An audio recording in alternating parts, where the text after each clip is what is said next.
नमस्कार दोस्तों, मैं हूं राजीव और आप देख रहे हैं अमानत नॉलेज। दोस्तों, आज हम जानकारी प्राप्त करेंगे कि मेरे दादाजी के नाम से खतियान है, लेकिन उस जमीन पर दखल कब्जा किसी दूसरे व्यक्ति का है, तो उस जमीन को हम हासिल कैसे करें। दोस्तों, इसी को जानेंगे और जानने से पहले आप हमारे चैनल पर नए हैं तो चैनल को सब्सक्राइब कर लीजिए और बेल आइकन प्रेस कर लीजिए, क्योंकि जमीन संबंधित नॉलेजेबल वीडियो मैं आपके लिए लाता रहता हूं। चलिए जानकारी प्राप्त करते हैं। तो दोस्तों, मेरे पास मेरे दादाजी के नाम से एक खतियान है और उस खतियान के आधार पर जो जमीन है, उस खतियान का जो जमीन है, वह जमीन पर किसी और व्यक्ति ने कब्जा कर रखा है, उनका दखल कब्जा है। तो हम चाहते हैं कि उस जमीन पर मेरा दखल कब्जा कैसे हो, वह जमीन मेरा कैसे हो, उसे हम कैसे हासिल करें। तो दोस्तों, आपको सबसे पहले यह देखना पड़ेगा कि आपके पास जो खतियान है वो खतियान आपके दादाजी के नाम से है, लेकिन उस खतियान के साथ साथ क्या उसका जमाबंदी कायम था, जमाबंदी उसका बचा हुआ था, क्या उसका लगान रसीद आपके पास है। क्योंकि खतियान के साथ साथ आपके पास उस खतियान के आधार पर जो जमाबंदी होगा, उस जमाबंदी का लगान रसीद आपके पास होना चाहिए।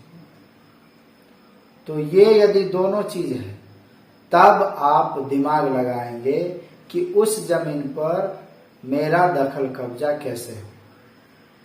क्योंकि आपके पास यदि खतियान है और लगान रसीद है, तो सबसे पहले उसमें आपको ये देखना है कि इसका जमाबंदी वर्तमान समय में रन कर रहा है या नहीं।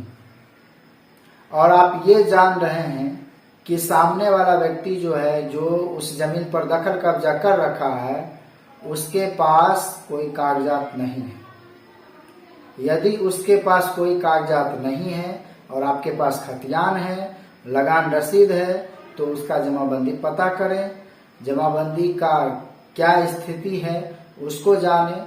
और फिर आप यदि अपने आप को देख पाते हैं कि मेरा सब कुछ सही है, खतियान भी सही है, लगान रसीद सही है, जमाबंदी चल रहा है, तो फिर वह जमीन कागजी रूप से आपका है, इतना समझ चाहिए। और जब कागजी रूप से है तो उस जमीन पर आप दखल कब्जा किसी और का है, तो आपको उस जमीन पर दखल देना है। और इसके लिए दो रास्ता है। एक रास्ता है कि उस जमीन पर आप खुद से जाएं, प्रेम पूर्वक वार्तालाप करके उन्हें बताएं कि यह जमीन मेरे दादाजी का है और इस जमीन पर दखल कब्जा आप दिए हुए हैं, तो आप इसे छोड़ दीजिए, यह जमीन हमें दे दीजिए।